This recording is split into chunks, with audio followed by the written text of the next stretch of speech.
Hello, good evening students. इस last video lecture में हमने फोर्स, मास और एक्सेलरेशन के बीच में क्या रिलेशन होता है वो हमने एक फॉर्मूले के थ्रू किया था, F is equal to M A. ये हमने न्यूटन के सेकंड लॉ से ये फॉर्मूला ट्राई किया था, प्रूफ किया था। आज हम पढ़ेंगे इसकी यूनिट। वैसे एसआई यूनिट ऑफ फोर्स आपको पता ही है क्या होती है। तो होती है SI unit of force Newton. क्या होती है? न्यूटन। फोर्स का जो सिंबल होता है न्यूटन का वो होता है एन।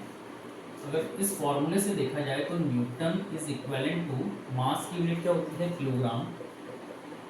और एक्सेलरेशन की यूनिट होती है मीटर पर सेकंड स्क्वायर। तो इसे प्रोनाउंशिएट हम इस तरीके से करते हैं, किलोग्राम मीटर पर सेकंड स्क्वायर।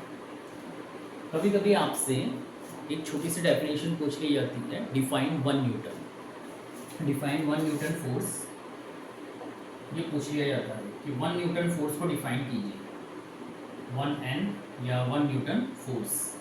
ठीक है, तो वन न्यूटन फोर्स क्या है समझते हैं इसे। वन न्यूटन फोर्स क्या होता है कि जब किसी ऑब्जेक्ट का मास 1 kg हो और उस पर कोई फोर्स लगाने पर, उस पर कोई फोर्स अप्लाई करने पर उसमें एक्सेलरेशन 1 मीटर पर सेकंड स्क्वायर का प्रोड्यूस होता है। 1 मीटर पर सेकंड स्क्वायर का एक्सेलरेशन अगर उसमें प्रोड्यूस होता है 1 kg ऑब्जेक्ट में, then applied force will be 1 Newton.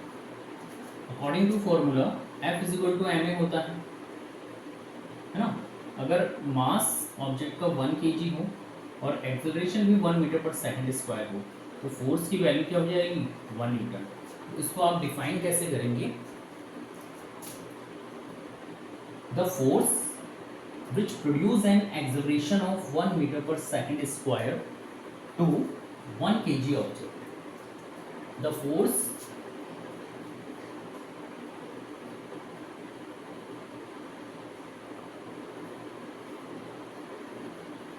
which produce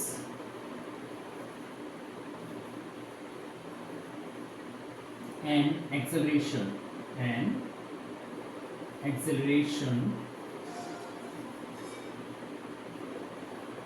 of 1 meter per second square to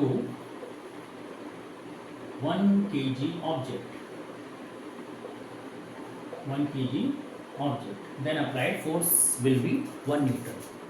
okay, तो ये क्वेश्चन पूछ लिया जाता है छोटा सा कि डिफाइन 1 न्यूटन फोर्स, जिससे आप आसानी से डिफाइन कर सकते हैं।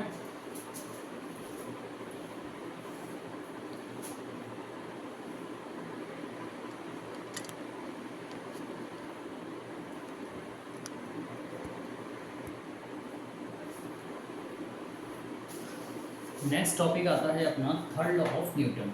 According to this law every action has an equal and opposite reaction. It is also known as action reaction law. बहुत ही सिंपल लॉ है, आपने सुना ही है कि हर एक्शन का एक रिएक्शन होता है अपोजिट डायरेक्शन में। ठीक है, इस रिएक्शन पर बहुत सारे डेली लाइफ के एग्जाम्पल हैं जो इस पर वर्क करते हैं। फॉर एग्जाम्पल इन वॉकिंग, जब हम वॉक करते हैं तो हम अपने लेग से अर्थ को पुश करते हैं और अर्थ हमें एक फॉरवर्ड फोर्स प्रोवाइड करती है वॉक करने में, जो हमें हेल्प करता है। दूसरा एग्जांपल है इसमें स्विमिंग।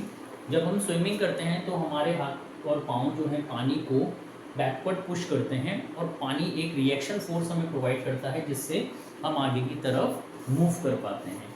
सेम एज रॉकेट में भी ऐसा होता है, जब रॉकेट फ्लाई करता है आकाश में, है ना, तो जो फ्यूल्स आता है पीछे की तरफ, जो स्मोक आता है पीछे की तरफ, तो वो जो स्मोक आ रहा है पीछे की तरफ, ये एक फॉरवर्ड पुश हेल्प करता है जिससे रॉकेट आगे की तरफ मूव करता है।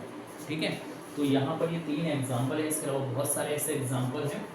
यहाँ पर हम इसे एक फॉर्मूले से भी रिप्रेजेंट कर सकते हैं, F A B जैसे कोई ऑब्जेक्ट ए है जो ऑब्जेक्ट बी पर फोर्स अप्लाई कर रहा है, ठीक है, और बी जो है ए पर फोर्स अप्लाई कर रहा है, रिएक्शन फोर्स, ठीक है, तो हम इसे इस तरीके से लिख सकते हैं F A B force applied by object A to B is equal to force applied by object B to A.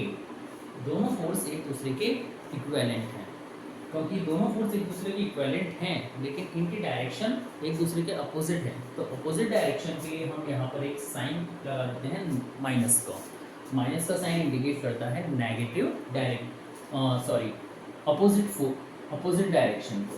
Negative sign किसको इंडिकेट कर रहा है? अपोजिट डायरेक्शन को। ओके, तो ये लो बहुत ही सिंपल है, आपको समझ में आ गया होगा।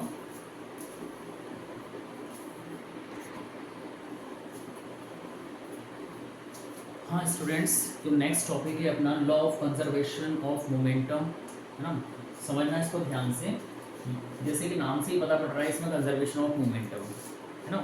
तो मोमेंटम, इससे पहले आपने मोमेंटम पढ़ा है। मोमेंटम क्या होता है? मास इनटू वेलोसिटी, ठीक है। इसे हम समझते हैं एक एग्जांपल से। माना कि ये एक ऑब्जेक्ट है m1, ये u वेलोसिटी से मूव कर रहा है, और एक दूसरा ऑब्जेक्ट है m2, ये u2 वेलोसिटी से मूव कर रहा है, ठीक है। ये है बिफोर इंटरेक्शन। अभी ये ऑब्जेक्ट इस ऑब्जेक्ट के इंटरेक्शन में नहीं आया है, ये बिफोर इंटरेक्शन है, कांटेक्ट में नहीं आया है।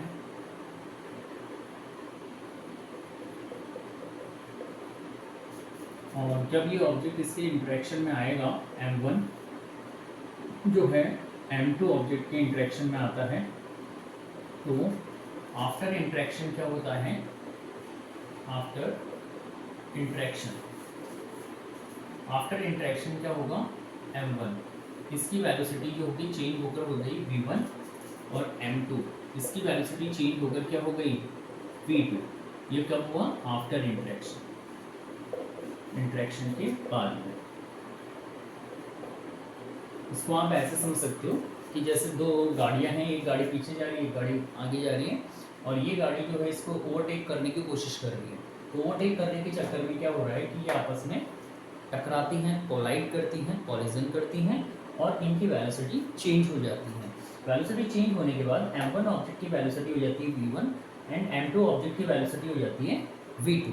तो आफ्टर इंटरेक्शन जो है इनका मोमेंटम चेंज हो जाएगा। तो बिफोर इंटरेक्शन फर्स्ट ऑब्जेक्ट का मोमेंटम क्या है? m1 u1, और सेकंड ऑब्जेक्ट का मोमेंटम क्या है? m2 u2। क्योंकि मोमेंटम का आपने बेसिक फॉर्मूला पढ़ा है, p is equal to mv, mass into velocity होता है। मोमेंटम का बेसिक फॉर्मूला क्या होता है? Mass into velocity. तो फर्स्ट ऑब्जेक्ट का मोमेंटम होगा mass into velocity m1 u1, second object का मोमेंटम होगा mass into velocity m2 u2। After interaction first object का मोमेंटम क्या हो जाएगा? m1 v1, and second object का मोमेंटम हो जाएगा m2 v2। अब according to this law,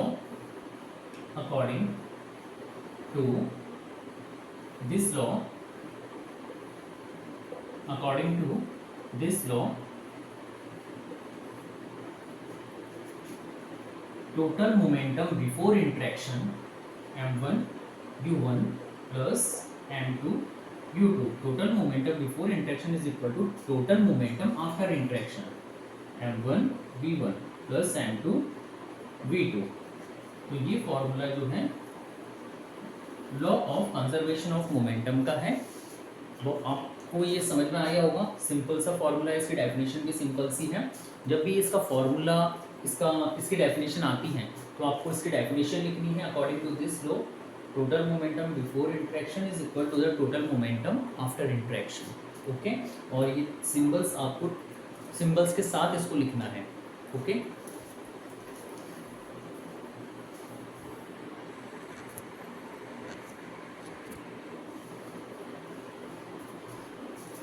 students, अगला टॉपिक है अपना कि ये कंजर्वेशन ऑफ मोमेंटम को आपको प्रूव करना है। इस फॉर्मूले को m1 u1 plus m2 u2 is equal to m1 u1 plus m2 v2, है ना। तो इसके लिए हम क्या करेंगे? हमें दो लो काम में लेने हैं, सेकंड लॉ और थर्ड लॉ, ठीक है, न्यूटन का सेकंड लॉ और न्यूटन का थर्ड लॉ, इसकी हेल्प से ये फॉर्मूला प्रूफ हो जाएगा। तो by second law of Newton, आपने सेकंड लॉ ऑफ न्यूटन पढ़ा है, क्या पढ़ा है? Force is directly proportional to the external force is directly proportional to the rate of change in momentum, mv minus mu upon t। जब आप proportional का sign हटाते हैं तो यहाँ पर एक कांस्टेंट k आता है जिसकी वैल्यू हम 1 पुट करते हैं और अपना फॉर्मूला हो जाता है mv minus mu upon t। अब यहाँ पर क्योंकि दो ऑब्जेक्ट हैं, ऑब्जेक्ट 1 और ऑब्जेक्ट 2 है ना, m1 ऑब्जेक्ट और m2 ऑब्जेक्ट, तो जब ये कोलाइड करते हैं, इंटरेक्ट करते हैं, तो m1 ऑब्जेक्ट इस पर फोर्स अप्लाई करेगा F12 और सेकंड ऑब्जेक्ट इस पर फोर्स अप्लाई करेगा F21, ठीक है, अपोजिट डायरेक्शन में। तो force applied by first object to second object, तो यहाँ पे फर्स्ट ऑब्जेक्ट सेकंड ऑब्जेक्ट पे कितना फोर्स अप्लाई करेगा, यहाँ पे हम इस फॉर्मूले में, क्योंकि फर्स्ट ऑब्जेक्ट का मास है m1, तो इसकी वेलोसिटी हो जाएगी v1 और m1 और u1 अपॉन t। इसी तरीके से सेकंड ऑब्जेक्ट फर्स्ट ऑब्जेक्ट पे कितना फोर्स अप्लाई करेगा, सेकंड ऑब्जेक्ट का मास हो जाएगा m2, इसकी वेलोसिटी हो जाएगी v2 और m2 u2, ठीक है, नीचे अपॉन में फॉर्मूले के अकॉर्डिंग टाइम आ जाएगा। अब हमें थर्ड लॉ अप्लाई करना है, अभी हमने सेकंड लॉ अप्लाई किया था, अब आपको थर्ड लॉ अप्लाई करना है by third law of Newton. Third law of Newton क्या कहता है? F12 is equal to F21 but in opposite direction ना। फर्स्ट ऑब्जेक्ट सेकंड ऑब्जेक्ट पे जितना फोर्स लगाएगा उतना ही force second object first object पे लगाएगा बट इन अपोजिट डायरेक्शन। तो यहाँ पर ये माइनस का साइन क्यों आएगा? क्योंकि डायरेक्शन अपोजिट है, तो यहाँ पे माइनस का साइन आएगा। अब हम क्या करेंगे, इस फॉर्मूले में इनकी वैल्यूज पुट करेंगे। तो F12 की वैल्यूज यहाँ से आ जाएगी m1 v1 minus m1 u1 divided by t is equal to, minus का साइन आएगा और ब्रैकेट में आ जाएगा m2 v2 minus m2 u2 okay. तो डिवाइड में आ जाएगा टाइम। अब यहाँ पे क्योंकि टाइम डिवाइड में है तो ये कैंसिल आउट हो जाएगा। अब आप इसको ऐसे लिख सकते हैं m1 v1 minus m1 u1 is equal to, minus इससे मल्टीप्लाई होगा पहले तो ये आएगा माइनस का m2 v2, फिर माइनस ब्रैकेट ओपन करेंगे तो माइनस माइनस प्लस हो जाएगा, ये हो जाएगा m2 u2 okay. m2 u2 T तो टी कैंसिल आउट हो चुका है। अब जो माइनस वाली टर्म है वो हम एक्सचेंज कर देंगे क्योंकि यहाँ पर सारी टर्म पॉजिटिव है। तो हम क्या करेंगे, ये माइनस वाली टर्म इधर ले आएंगे और इस वाली माइनस टर्म को इधर भेज देंगे। तो हमारी जो वैल्यूज है वो इस चेंज होकर हो जाएगी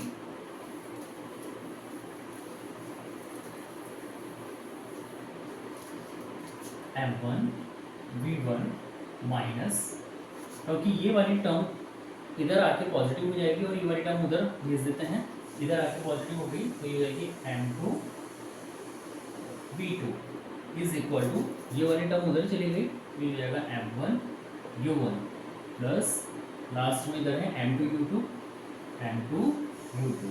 अब सारी टर्म पॉजिटिव हो गई है तो हमारा जो डेरिवेशन है वैसे तो प्रूफ हो चुका है, ठीक है, लेकिन अकॉर्डिंग टू फॉर्मूला हम इसको इस तरीके से अरेंज कर सकते हैं।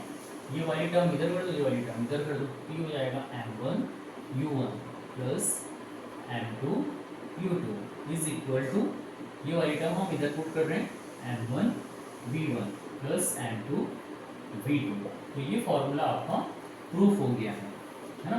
ये है law of conservation of mass का फॉर्मूला, एग्जाम में ड्राइव करने के लिए आता है तो इस मेथड से आप इसको प्रूफ कर सकते हो। ओके बेटा, थैंक यू।